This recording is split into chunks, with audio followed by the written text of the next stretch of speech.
Charms were quite a neat system when it came to Hollow Knight, as it allowed you to get little bonuses for the main character, from increased range to little spiders that fall for you.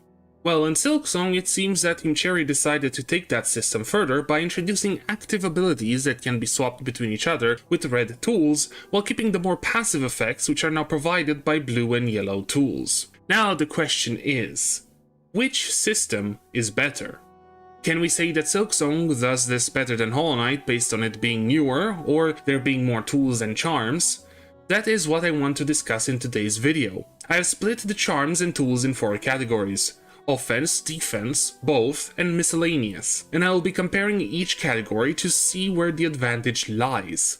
After going through that list, I will also be talking about the way you equip these upgrades, because that plays a major role in how we view these, and also the synergies and interactions with the environment that they provide. While I did ask which is better, I want to mention that this video, like the others in the miniseries, are more about discussing the systems rather than wanting a proper 100% true answer. I believe that when it comes to offense tools, it is really easy to see a difference just by their sheer number, where Silksong almost doubled the amount of offensive charms compared to Hollow Knight. Though, an interesting thing is that if you take the passive offensive tools that appear in Silksong and compare their number to the ones in Hollow Knight, they are nearly identical, but the insane amount of active tools Silksong provides doubled said amount. Now, what do I mean by active, as I realize I'm using a terminology from League of Legends mainly. Active tools are tools that the player has to activate in order to use. So any tool that requires you to press the tool button and or a direction button at the same time. So Silksong beats by numbers. What about the utility in general? Well, in Hollow Knight, the charms kind of fit into 4 sort of soft categories of their own, like summoning charms, which gives you a small ally to fight alongside the player, charms that alter stats while not altering gameplay in a major way, charms that slightly affect your gameplay, and charms that change your gameplay in a major way. For Silksong, you could say that there are more categories, as there are more types of tools. Some do repeat, like summoning tools, but with the addition of active tools, we now have throwable tools that either have an arc to them or are shooting straight. There are also tools that change the way your other tools or even abilities work, with the Polyp Pouch and Volt Filament. The first adding poison to your tools, and the second adding electricity to your silk skills. Setups still exist here, but rather than being for any needle hit, it is for specific things like the claw line, or it has a downside like taking more damage when being hit. So when it comes to passive tools, Silksong is actually quite similar to Hollow Knight, but it seems Team Cherry decided to no longer do purely positive stat ups, as whatever tool gives a damage up to your needle also gives a bit of a disadvantage. Overall, as I stated a few times, the main advantage that Silksong has here is the existence of the active tools. But here comes the big question. Are they fun to use? The passives? It depends on what they do. But the active ones, I can't really say the same thing. Sure, some people would like it, but I feel that the combination of buttons used for it is annoying to use, as most crests allows you to use 2 red tools, which can lead to having to press a directional button too when activating them. For example, the Hunter crest, you can use 2 red tools, but you have to press up to use the one at the top and down alongside the tool button to use the one at the bottom. Now, I'm a person who uses the joystick to move rather than the D-pad, and I kinda wish you had the ability to bind the tool usage to the D-pad directions. So you press D-pad up on its own in order to use the tool that's above, and the D-pad down on its own to use the tool that's on the bottom. And the fact that you gotta change direction while you're holding the joystick or D-pad can also cause the players to do things they didn't want to do. I know that it is up or down, but you can also accidentally press another direction at the same time. That happened to me way too many times in Celeste to not notice it being a possibility in Silksong. This and another point I will make in the system comparison will lead Silksong to be closer to Hollow Knight in this comparison overall. So yeah, there are more types of tools than types of charms in this category, but the way to use the new active tools in Silksong can be hard to get used to, and could lead to players using crests without red tools, or just equip ones that you don't need to actively use, or to activate once in a while like the Flea Brew. When it comes to defensive tools, the 2 games are really close to each other. Most of the existing charms from Hollow Knight make an appearance in Silksong too, be it faster healing or defending against a hit while healing. There are still some differences. For example, Hive Blood, which was quite a good charm to use during parkour, doesn't really have an equivalent in Silksong, at least not tool-wise. Meanwhile, the Scuttle Brace, which gives you a fast way to escape enemies, doesn't have an equivalent in Hollow Knight. Having different kinds of defense is good, as for example, the Scuttle Brace works well in Silksong as it is a much faster-paced game.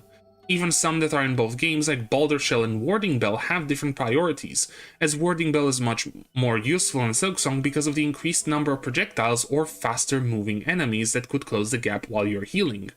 Meanwhile, for Boulder Shell, there were way more possibilities to heal, while the bosses were generally slower or were stationary a lot longer, giving you bigger gaps to heal. Speaking of healing and health, it is a bit interesting that Hollow Knight has more health-related charms than Silksong, but this also makes sense as Silksong has a healing system that allows you to heal whenever you want rather than making you sit still on the floor. That, alongside the 3 masks heal, makes the need for more or temporary masks not really needed, but it still does exist with the Plasmium Vial. Editing Strom here. I was technically wrong because Silksong does have one single tool that gives you extra health. Technically, with the Fractured Mask. It is though some form of shield, which is why initially I didn't take it into consideration for extra health. But it pretty much works the same way, as it takes the hit you would have taken and instead just you don't take any damage. It's almost as if you had between 1 to 3 masks, though it depends how much damage the attack that hits you does. So yeah, I was a bit wrong here. Now, you would ask, but what about the more aggressive enemies? Wouldn't they make you want more health? That is also part of what was in Hollow Knight 2. You need to pay attention to the enemies and bosses and look for a window to heal. For example, on the Morwing fight, whenever it dashes forward and tries to claw at you, you can just dash backwards and heal real quick. Another thing I want to talk about is more about giving a reason as to why some charms and tools are here rather than in the offensive category. And that is because while yes, most of them deal damage, a lot of the time that damage could be considered a defensive retaliation to damage taken, or a defensive mechanism while healing. I could have put them in the next category too, but most of them are mainly about the defensive capabilities rather than them dealing a ton of damage. In the end, I feel like for defensive charms and tools, the two games are way too close to each other to really give a definitive winner. There are less health-related tools and charms, but again the healing system and its quirks in Silksong make up for the fact, while the other defensive charms and tools either are very similar or have an equivalent. I would say the most interesting tool would be the Magma Bell, as it reduces damage taken from any kind of fire attack, and even though Hollow Knight has Hive Blood, there's still something like that in Silksong with the Plasmium Overdose. Though I would say that is stronger since it can fully regenerate your health, rather than only your current lost mask. Now, even though in the main list I have 2 more categories, I'll actually talk about both here, as after looking at it, the misc charms and tools are pretty much the same in both games, with Silksong having a couple extra. Why did I make a both category to begin with? Well, because I have felt that these ones would fit as both offensive and defensive depending on what the player needs from them. For example, all the soul-related charms from Hollow Knight allowing you to either use spells, offensively, or to heal, which would be something defensive. Same with the Druid Eye in Silksong. Here you can also see that both games have a similar amount of charms and tools for healing, especially since King's Soul in general is used mainly to get Void Heart, rather than general gameplay. Though with the Druid Eye having an upgrade and the fact that the charms in Hollow Knight increase the amount of soul rather than only giving one hit, I would say Hollow Knight is better in this part because of the existence of Soul Catcher and Soul Eater. As even though those two charms do pretty much the same thing, but Soul Eater is stronger, you can still have both equipped. One is not an upgrade to the other, and you do not lose Soul Catcher when you get Soul Eater. For some of the other types of charms and tools, both games have some range increase and some movement ones, but Silksong will still have a bit of an advantage as it does have buffing tools, like the Flea Brew or the Flint Slate, which enhance Hornet to deal more damage or move faster and attack faster. The reason the Flint Slate is here, even though all it does is increase your damage, is because of Mount Fay. If you guys didn't know, on Mount Fay, if you use the Flint Slate, you will reset the timer for the freeze effect. That would be a defensive use for an overall offensive tool, putting it in the both category. There are also some tools that would obviously be more well-fitting in the offensive category, with the Tax, Sting Shard, Snare Setter, and Conkwork Wheel. Why are they here though? Well, to be honest, it is kind of a weak argument for the first three, with the reason being that they are traps that could create area denial for enemies. But that doesn't really happen in the game, right? Well, if the enemy dies, then technically they are denied of entering the area, right? Well, another reason is from how Hornet used the Sting Shard back in the first game. While playing as a knight, you had to be careful to not get hit by them while moving, or you had to divert your attention and damage to destroy them by nail swinging. It would have been nice if it worked in a similar way in Silksong, where enemies tried to avoid areas with traps, but what can we do? That might have added another year to the development time. As for the cogwork wheel, the reason it is here is because of the knockback on enemies while it runs them down. Silksong also has some other tools, like the ones that help with tool generation or the magnetite dice. Why is a tool that has a chance to negate damage here, and when the Carefree Melody was in the defensive category for the Hollow Knight? Well, it's because of the buff it provides to the Wanderer Crest. If Magnetite Dice is equipped on the Wanderer Crest, then the critical chance increases by 0.2%. Yup, it has offensive capabilities. As for the aforementioned tool-related ones, well, most of the tools that use shell shards are offensive, so the more shards you have, the more tools you can craft with said shards, and the more damage you would do. One advantage I would see Silksong have is that in the miscellaneous categories it does have a tool that Hollow Knight lacks, and that is the Dead Bug's Purse, a tool that allows the user to keep a portion of rosaries lost upon death.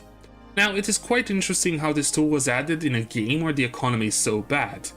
Now, I could be wrong with that, and it could be merely there for the thematic reasons, but we'll see that in a future video. The other tool here are the Silk Speed Anklets.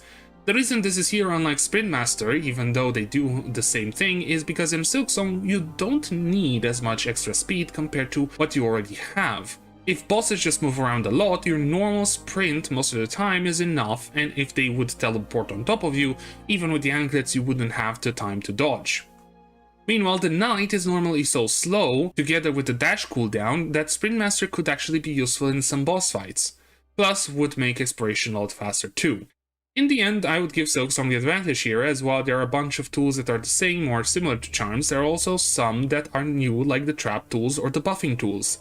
These do have the same disadvantage of needing to use the tool button though. There's also more resource increasing tools, but that is because there are now 2 resources in Silksong compared to Hollow Knight.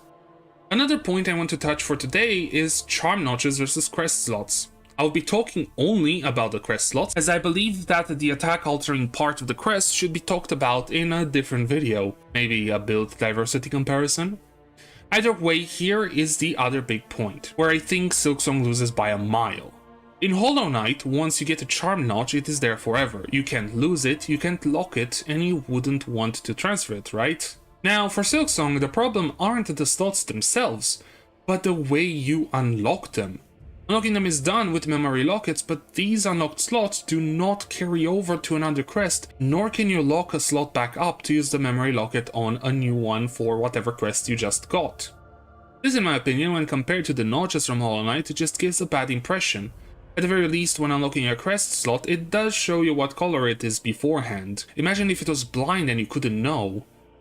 This, alongside the fact that there are more memory lockets and that they are a bit more hidden compared to the charm notches, makes it really annoying to deal with the system. Oh, but what about the Vesti Crest? Those two are free slots, yes.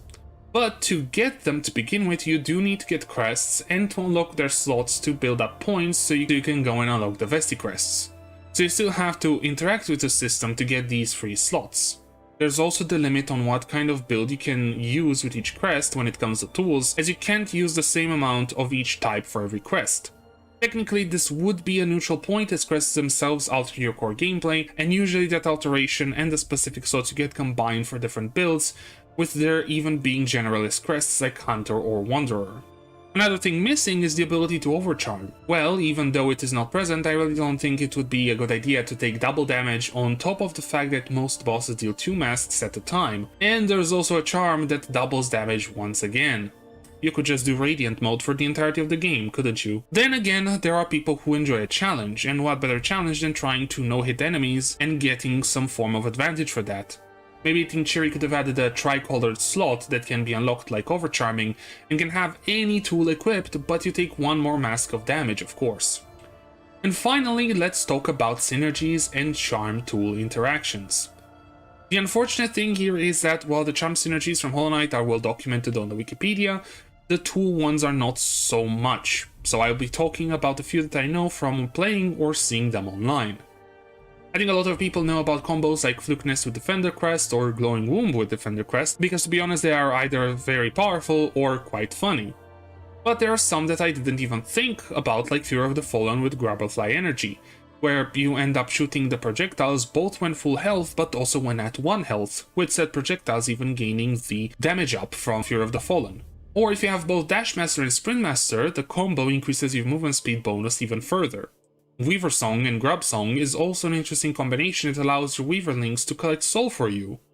There are a lot more, but I will be honest that the more I do research in general about Hollow Knight, the more I realize how many details have been put into the game. A bunch of combos that I would have never thought about.